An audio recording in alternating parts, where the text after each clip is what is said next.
अस्सलाम वालेकुम, welcome back दोस्तों आज बात करने वाले हम इमेज को देखकर तो आप समझ ही रहे होंगे कि मीना बाज़ार या ईद बाज़ार के बारे में हम डिस्कशन करने वाले।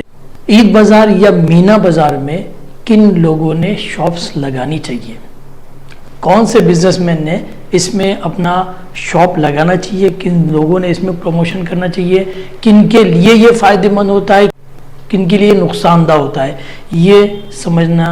अगर आप ये समझना चाहते हो तो ये वीडियो को एंड तक देखिए। मेरा नाम शेख अनीस है, मैं बिज़नेस कोच, कंसल्टेंट और ट्रेनर हूँ। मैं पिछले 8 सालों से ज़्यादा अरसे से लोगों को बिज़नेस स्टार्ट करना और बिज़नेस बड़ा करना मैं सिखाता हूँ। बहुत सारे बिजनेसमैन ये नहीं जानते कि मीना बाज़ार एक्चुअल में किन के लिए होता है, मीना बाज़ार एक्चुअल में क्या काम करता है, या ईद बाज़ार एक्चुअल में ये इसका इंटेंशन क्या है, इसका मकसद क्या होता है, ये किस लिए ऑर्गेनाइज किया जाता है।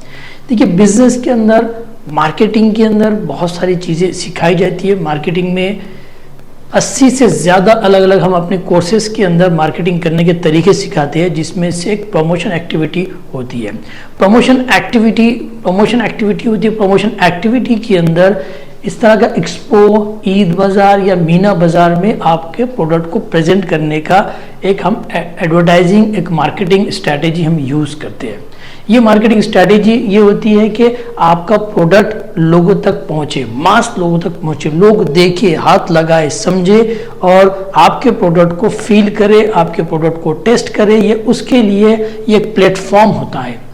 ईद बाज़ार, मीना बाज़ार या एक्सपो, ऐसे बहुत सारे एक्टिविटीज़ के अंदर हिस्सा लेना होता है। कंपनी या शोरूम या कोई बिजनेस नया स्टार्ट करना चाह रहा है तो वो ट्राई और टेस्ट के लिए यहाँ पर अपना शॉप लगाते हैं।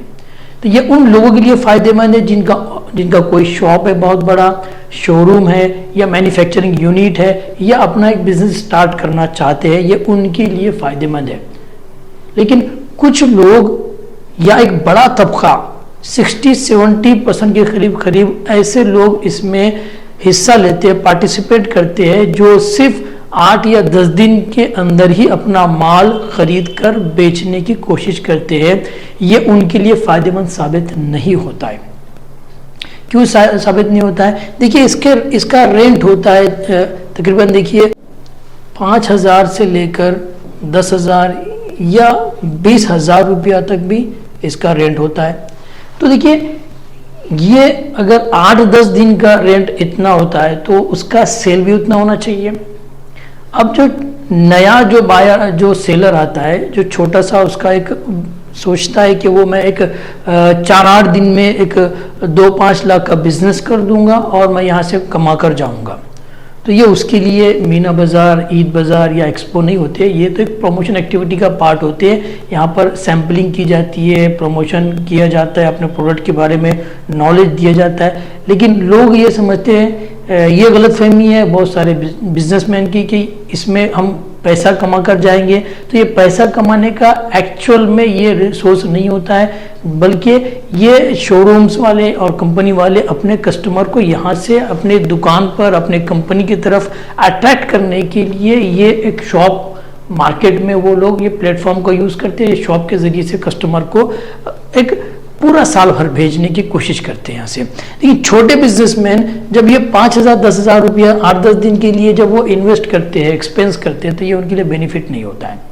ये इनके लिए बेनिफिट होता है क्योंकि कस्टमर, ये एक 500 कस्टमर, 400 कस्टमर, 1000 कस्टमर को इंटरेक्ट करते हैं और ये कस्टमर को अपने कंपनी की तरफ अपने प्रोडक्ट खरीदी करने के लिए ये उन्हें अट्रैक्ट करते हैं। लेकिन इनका तो कोई 8-10 दिन के बाद कोई एड्रेस नहीं होता, कोई पता नहीं होता है, क्योंकि ये लोग तो 8-10 दिन में एक 1-2 लाख का माल सेल कर प्रॉफिट लेकर जाने की ये इनकी तैयारी होती है, या इनका प्लान ही इतना होता है। तो ये उनके लिए बेनिफिट साबित नहीं होता है। दूसरा एक रीज़न ये होता है कि अगर कभी माल इनका पूरा सेल नहीं होता है तो इन्हें औने पौने दामों में सेल करके जाना होता है। जो छोटे बिजनेसमैन होते हैं, जिनका कोई प्लान नहीं होता है, कोई कंपनी नहीं होती, कोई शोरूम नहीं होता है, तो इन्हें औने पौने दामों में इन्हें सेल कर जाना होता है।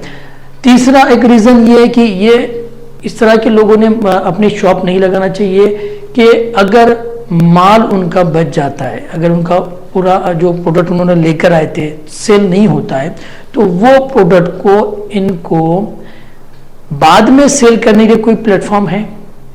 इनके पास तो कोई शॉप नहीं है, इनका कोई कंपनी नहीं है, तो ये उसके बाद अगर इनके पास रह जाता है तो ये वो लॉस में हो जाते हैं। इस वजह से ये मोटे मोटे मैं बता रहा हूँ आपको कि 3-4 रीज़न जिसकी वजह से एक छोटे बिजनेसमैन, आप देखिए कि हर साल निहायत ही छोटे बिजनेसमैन इसमें जो प्रैक्टिस करते हैं वो लॉस में जाते हैं। और हर साल देखिए आपके मीना बाज़ार, ईद बाज़ार या एक्सपो, ये जो एक्टिविटीज़ होती है इसमें 60-70% के करीब करीब लोग नए शॉप कीपर्स मिलते हैं आपको, नए दुकानदार आपको देखने को मिलते हैं। सिर्फ एक 20 से 30% के करीब करीब रेगुलर लोग होते हैं जो स्टेबल लोग होते हैं, जिनके पास ये कंडीशन, जिनकी ये सिचुएशन होती है कि ये आराम से, इसमें अगर कोई बिजनेस ना भी हो, इनका कोई सेल ना भी हो, तो ये इन्होंने अपना किस तरह से इसके ज़रिए से पैसे कमाएंगे या इसके ज़रिए से क्या फ़ायदा उठाएंगे, इनके पास क्लैरिटी होती है। लेकिन इनके पास कोई ऑप्शन नहीं होता है पूरा माल सेल करने के अलावा। अगर ये जो इन्होंने लेकर आया, जो प्रोडक्ट्स लेकर आया, अगर इनके सेल नहीं होते तो नुकसान में जाते हैं या इन्हें औने पौने दामों के अंदर इन्हें बेचकर नुकसान उठाना पड़ता है। तो ये इन लोगों के लिए नहीं है, ये शोरूम्स वालों के लिए होता है, ये जो कंपनीज होते हैं उनके लिए होता है, प्रमोशन एक्टिविटी का एक पार्ट होता है कंपनीज के लिए।